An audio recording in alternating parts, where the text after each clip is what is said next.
Do I have to go to the shop or the collision center recommended by my insurance company? Yes and no. If you feel comfortable with your insurance company and they would steer you the right direction, if you have family or friends that you'd rather refer to for that, that'd be great. Or if you call shops, you need to check the BBB, check Google and see what their ratings are. Okay. If the reviews are good, if they are certified, not certified, if they use, OEM parts Okay. or not OEM parts.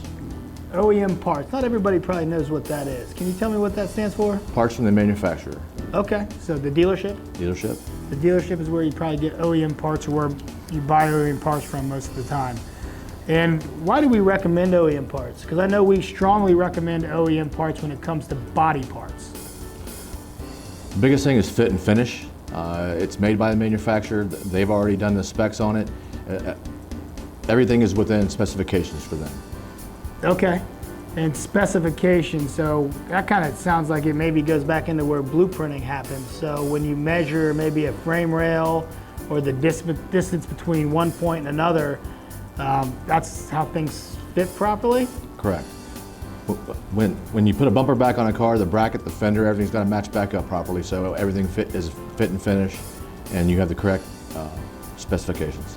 So if something doesn't line up, you get a body repair done on your vehicle and you come back in the spacing between maybe a fender and a hood, or where a bumper meets a fender, why do you think that would be the case? Well, two things happened. Is more than likely when the vehicle was taken apart, it wasn't trimmed or it wasn't measured, upper body or lower body. Okay. It has to be measured electronically or manually.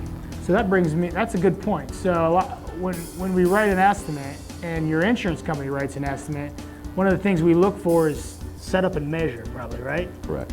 And we do that because then we can really figure out how severe the damage is, correct? Correct. Okay, and then we can attempt to either pull or replace, Correct. repair or replace. And that's where you get into total loss a lot of times. Agreed.